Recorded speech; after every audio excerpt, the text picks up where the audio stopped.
Hey guys, so rogue decks are actually pretty playable in the current format post-balance, of course, maybe outside of those expensive staples that you might still need to get, but nonetheless, as usual, I wanted to provide a tier list of the best rogue decks in the current format based on regional topping information as well as some Dueling Book data here and there.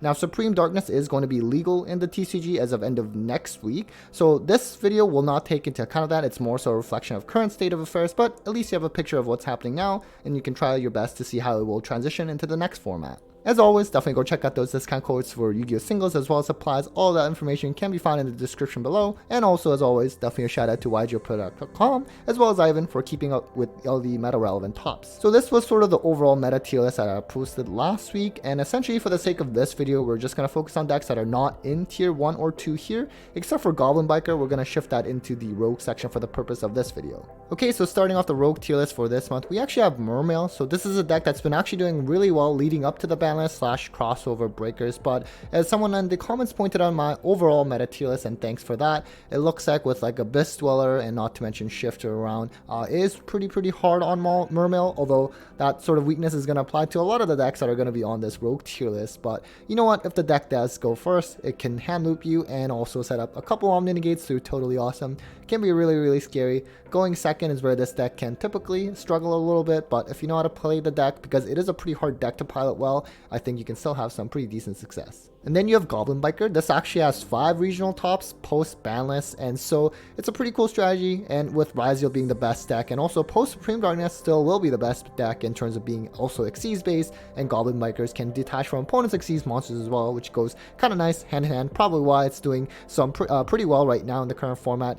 The Xyz can steal opponent's monster, and also the armored package that they typically play can also steal monsters too, so it's got some pretty rank 3 plays on top of that. So then you have White Forest, and the most recent one that topped, they played with a Bestial and Fiendsmith package, which isn't necessarily unique, right? You're actually seeing that in a lot of the different top decks right now, but on top of that, let's say the other topping ones usually seem to be playing like the Azamina stuff. I'm not seeing any Runic White Forest anymore that are topping, at least, or at least among the ones that are known, so that's something to note. It is a synchro based strategy, so you do catch some strays with D-Barrier being around, especially post Suda as well. Ryzeal is still going to be the best deck. And on top of that though, you know what, they do have some new support that's announced. It's going to make them really cool, or rather good and cool, so really exciting to see. And then you have Melodious. This is actually a pretty sweet option. It's very affordable in terms of the deck core. It actually recently topped. You can check out that deck profile on my channel with Adam. Thanks to him again for sending that. So in terms of interruption, so it's a fusion based archetype, and it can put up, let's say, quick effect bounces, quick effect DD Crows as well. Unfortunately, with a lot of Bestials in the format right now, they are essentially all light, so they can get kind of cooked with that. Not to mention also Shifter being around, kind of hard, but again, it is a pretty affordable option and can be pretty strong. So then you have Ritual Beast, and so you know what, it's a very scary deck because it can put up something like Arch Nemesis Protoss, which can cook a lot of the different decks out there. And on top of that, they can play Dimension Shifter. Now, consistency has been usually a concern for Ritual Beast, and Prosperity 1-1, which they did definitely need. On top of that, it's a very hard deck to pilot, so it's not something I can really recommend to, let's say, a new player. Now, the other downside is the Molcharmies typically hit this deck pretty hard, both of them. And on top of that, the new Molcharmy coming in Supreme Darkness, the Meows, will also hurt them as well. But that being said, even with the 2 Molcharmies out, the deck still has relevant tops, even at the YCS level, for example. So if you know how to pilot, I think it's definitely really strong. So next we have Fire King, and so keep in mind when the structure deck first came out back in December 2023, you know, as a pure Fire King, it was actually a pretty meta relevant option there, and it's sort of reverting back to what it was like then now. So while you don't have like the tier 0, tier 1 Fire King Snake Eye thing anymore, although to be fair, some of the topping lists were actually still playing with like the Snake Eye stuff, and while it doesn't bridge as well anymore, I think it is actually pretty cool. It has, let's say, you know, you still have like the Arvada Monster Negate, you have multiple pops, a lot of different layers of interaction, so it is still a solid option right now. Next, you have Branded Despia. I think this is a fair spot to put this deck, honestly. So it only has 1 regional top so far post ban list, but it is seeing a lot of play online. That's why I kind of moved up on the tier list, and I play this deck myself in the last almost 2 years straight now, and I've definitely said that I'm very confident with this deck. in the current format against Ryzeal, against Malice. Sure, there's no gimmick lock anymore, but the deck can still put up a lot of interactions, right? You have Mirror Jade Banish, which to be fair is not good into Malice, but you have something like, let's say, Brandon Red, Guardian Chimera pops, you have, let's say, Light and Darkness Dragon Lord. You also have Super Poly that goes really well in this deck compared to any other decks for the most part, especially post Suda. If, let's say, Malice ends on like the Bow, the new Link 4 on top of Griffin, and then you have like your Despia monster, Super Poly can clear it for Puskinian. Easy OTK. Thanks my friend Murat for pointing that out. So I'm really confident this deck moving to the next format as well. Then you have Centurion. So this is a deck that was actually doing quite well just before crossover breakers, and not much of the list has really changed even now. I can suspect that maybe against Ryzeal, all the pops maybe not so good with all their Centurion stuff trying to come from the spell and trap zones, but I think going first, Blazing Quasar is still a pretty scary card to deal with, and you know what, they also usually play deck lockdown post side, which is a card that I was hoping would get banned, but I guess with Centurion dropping a lot in terms of level play, you haven't been seeing deck lockdown too much nowadays at least. So I think it's another synchro strategy. Definitely, again, catches strays with D barrier, but can definitely be solid. So then you have Dynamorphia, and it has 3 regional tops, and 2 of them were actually regional wins, and they were both by the same player in Evan. So this is definitely a very interesting deck to say the least. It essentially tries to half your life points constantly to try to put up their interruptions, and their boss monster is a Mystic Mine on legs. They have a lot of traps that they play, like your usual, like let's say the Rumor Cannon, and then also their in-archetype traps, but on top of that, they actually play like 9 to 12 counter traps, so it's definitely really, really I want to say weird deck, and you would think in a time situation, especially at regional level and above, it might be like the worst option in terms of just having your life points all the time, but I guess when your opponent just can't really do anything and you just end up having to scoop, that's why it's still gotten some regional success. Next we have Plantling. So this has 3 regional tops so far. The most recent top I will actually be featuring on my channel soon, so stay tuned for that. Not much that I can personally talk about Plantling. I think like a lot of other people, I don't know too much about this deck. What I can say though is that it seems to constantly top at least at the regional level, so really, really solid if you know how to play it. And then you have Mimighoul, which unfortunately the 2 tops for this one came at the beginning of the format, and it hasn't seen success since then. I mean, as I mentioned, I talked about this in the overall meta tier list. Dominance Impulse definitely has seen a lower level of play now than before crossover breakers / before banlist, and so that makes Mimighoul a lot more playable for sure. And I think it's such a cool gimmick, giving your opponent monsters, flipping them, have different effects.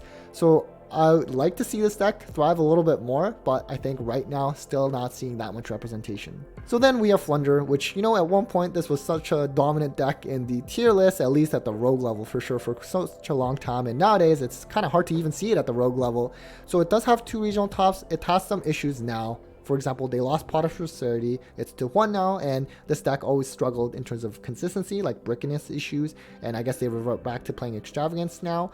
On top of that, you have Lancia being pretty popular right now with Malice, and Malice plays Shifter, which means, you know, for Flunder, when they play Shifter, it's not as good against some of the top decks like Malice, right? So I can understand it being pretty rough right now, but at least it's still hanging on for now. So then we have Sky Striker, and this is pure Striker, by the way, not Malice Striker, and this had a regional top very early post banlist, but hasn't seen success since then in the last few weeks. At the same time, ever since Ryan Yu topped YCS Niagara with Sky Striker, you've seen this deck get regional tops a handful of times actually, so I'm confident it can still do it as long as the pilot knows what they're doing.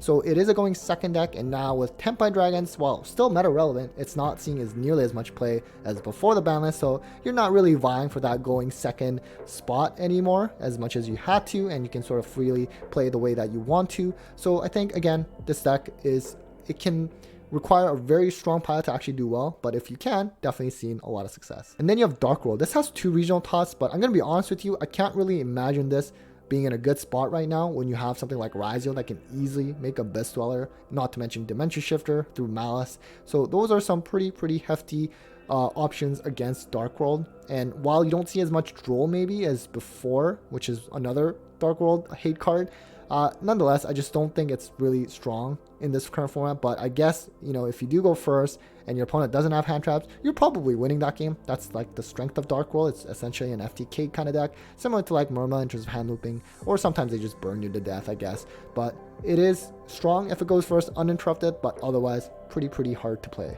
Next we have Dragon Link. I sort of put it in quotes because realistically it's more like Bestial Fiendsmith with some dragon cards, but I guess you could argue that's just the modern iteration of Dragon Link. So, you know, the Bestial stuff and Fiends myself is always going to go pretty hard, especially right now. They can also play this pattern pretty well, which makes it really nice because outside of the monster interruptions, it kind of helps playing into board breakers a little bit too, because regain can bring back this pattern. And again, just like the Fiendsmith, this shields right now on its own can just put up a lot. So next you have Orcus. This is another deck that unfortunately gets hit very hard by something like Abyss Dweller, Dimension Shifter, and on top of that Lancia, if you recall from back when they were last tier 1. So it's gotten a handful of tops since Harpora came back a year ago. Now they are getting some support though. They're getting a new Link one. They're doing very well in the OCG, so I am pretty excited to see how the deck is going to fare for us as well. So just stay tuned for a little bit longer for that extra support. So now speaking of Abyss Dweller and Shifter, that goes really hard against Tearlaments as well, which is why I can imagine has not had many regional tops so far, but it is a pretty fan favorite deck. It is very fun to play as long as it can get going.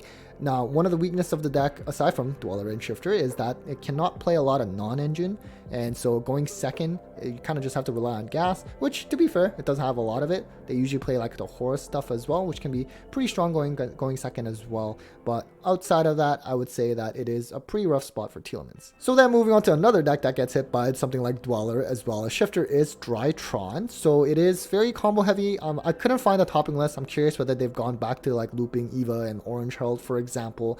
One saving grace though is that they can actually search Lancia through something like Ben 10. Their field spell also actually level modulates, which I guess it can actually help against something like, let's say, Razio, where they need them to be level 4s.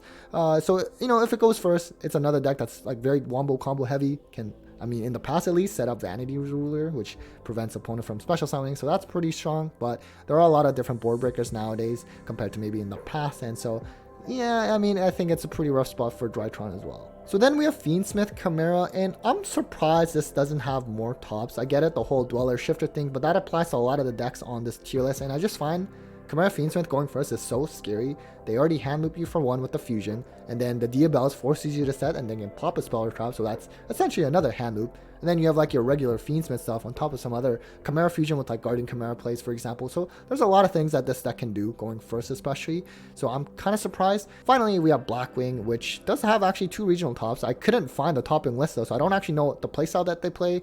In the overall meta tier list, someone commented that Blackwing can play, let's say, Kali Yuga FTK, which is not very fun to play against, but definitely devastating if they do go first. They also have the new Synchro from Darkwing Blast that can burn every time, and I know that was actually kind of relevant in Tearlament format, just because how often Tearlaments would activate monster effects. But outside of that, you know, again, unfortunately, I couldn't find the topping deck list, but it's kind of cool to see a 5Ds archetype actually hanging in there.